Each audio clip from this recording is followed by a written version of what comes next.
Hello everyone, সবাই কেমন আছে? চলে এসেছি আরও একটি নতুন ভিডিও নিয়ে। তো আজকের ভিডিওটা কিন্তু রয়েছে অ্যাফোর্ডেবল প্রাইসের মধ্যে একটা দারুণ সুন্দর পার্টি মেকআপ লুক, যেটা তোমরা নিজেরাও করতে পারবে, তোমরা অন্যদেরকেও প্রোভাইড করতে পারবে। তো ভিডিওটা স্কিপ না করে ফুল ভিডিওটা কমপ্লিট করে যেও।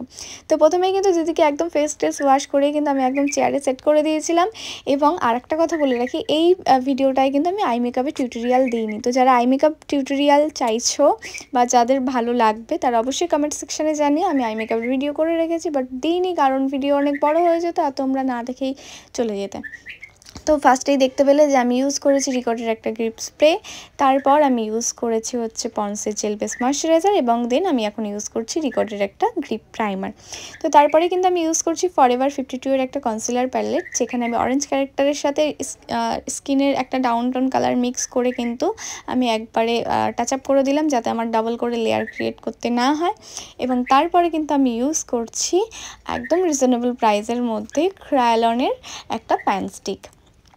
তো ভালো করে কিন্তু ফাউন্ডেশনটাকে ব্লেন্ড করতে হবে, এবং ব্লেন্ডিং কিন্তু আমি করেছিলাম ফাউন্ডেশন ব্লেন্ডিং ব্রাশ দিয়ে, যেটা ছিল প্যাকেট ব্লেন্ডিং ব্রাশ। এবং তারপর কিন্তু আমি ইউজ করেছিলাম কনসিলার, যেটা ছিল ফরএভার 52। এবং আমি কিন্তু একটা খুব ভালো কিন্তু আমি বিউটি ব্লেন্ডার ইউজ করেছিলাম। অনেককেই দেখি আমি বিউটি ব্লেন্ডার ইউজ করো, কিন্তু বিউটি ব্লেন্ডার যদি ভালো না হয় তাহলে কিন্তু তোমার অর্ধেক মেকআপ বিউটি ব্লেন্ডারেই খেয়ে যাবে। তো প্রথমে আমি ভালো করে ব্রাশ দিয়ে ব্লেন্ড করে নিই, দেন আমি বিউটি ব্লেন্ডার দিয়েও ব্লেন্ড করি, যাতে একটা ন্যাচারাল লুক ক্রিয়েট হয়। তো তারপর আমি ইউজ করেছিলাম ফরএভার 52 কম্প্যাক্ট, খুব লাইট ওয়েট।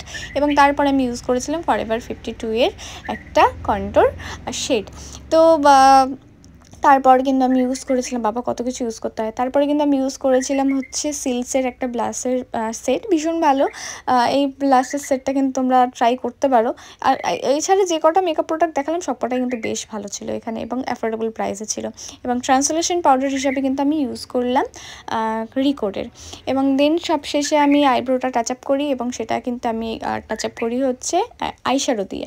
তো একটা ডার্ক ব্রাউন কালার আইশ্যাডো দিয়ে কিন্তু আমি আইব্রোটা টাচ আপ করে নিয়েছিলাম। দেন একটা ফরএভার 52 কম্প্যাক্ট দিয়ে ওই সাদা পাউডারটাকে কিন্তু ভালো করে ছেড়ে নিয়েছিলাম। তারপর কিন্তু আমি ইউজ করেছিলাম রিকোডেরই একটা ফিক্সারটা স্কিনে শুকাতে কিন্তু আমি একটু নিজেকে আয়নায় দেখে নিচ্ছিলাম, কারণ আমি যত দিন যাচ্ছে আরও বেশি রোগা হয়ে যাচ্ছে। তো ফিক্সারটা টেনে নেওয়ার পরে কিন্তু আমি ইউজ করছি হাইলাইটার আমার সবসময় ফেভারিট ম্যাকের সফট অ্যান্ড জেন্টাল। এবং তারপরে কিন্তু আমি চলে গেছিলাম আমার ফেভারিট পার্ট, সেটা হচ্ছে লিপস্টিক। এখানে তোমরা জিজ্ঞাসা করো না যে দিদি তুমি লিপস্টিকের শেড কী ইউজ করেছো, কারণ এখানে আমি কতগুলো কালার মিক্স করেছি আমি নিজেই জানি না। তো লিপস্টিকের শেড ক্রিয়েটটা কীরকম লাগলো অবশ্যই জানিও। লিপস্টিকের যদি আলাদা টিউটোরিয়াল পেতে চাও সেটাও জানিও। এবং গলায় তারপরে কিন্তু সবশেষে আমি মেকআপ করে সমস্তটা কিন্তু কমপ্লিট করে দিয়েছিলাম। দেন পায়েল পরিয়ে দিয়েছিল শাড়ি, এবং শাড়ি পরানোর পরে কিন্তু আমি চলে গেছিলাম চুল সেট করতে, এবং হেয়ার কমপ্লিট করার পর কিন্তু নিয়েছিলাম ভিডিও। তো ফাইনাল এই মিষ্টি লুকটা তোমাদের কীরকম লাগলো অবশ্যই জানিও। ভালো লাগলে কিন্তু অবশ্যই লাইক করতে হবে, কমেন্ট করতে হবে, এবং অনেক শেয়ার করতে হবে। তো চলো দিদির থেকে একটু শুনে নিই যে দিদির কীরকম লাগলো। আমি অদিতি, আমার বাড়ি হাবড়ায়। এই নিয়ে আমি রুমকির কাছে 5 বার সাজলাম, প্রতিবারই ভালো সাজায়। তো তোমরা তোমাদের স্পেশাল রেটগুলোতে রুমকিকে বুক করতে পারো নিঃসন্দেহে। Thank you so much.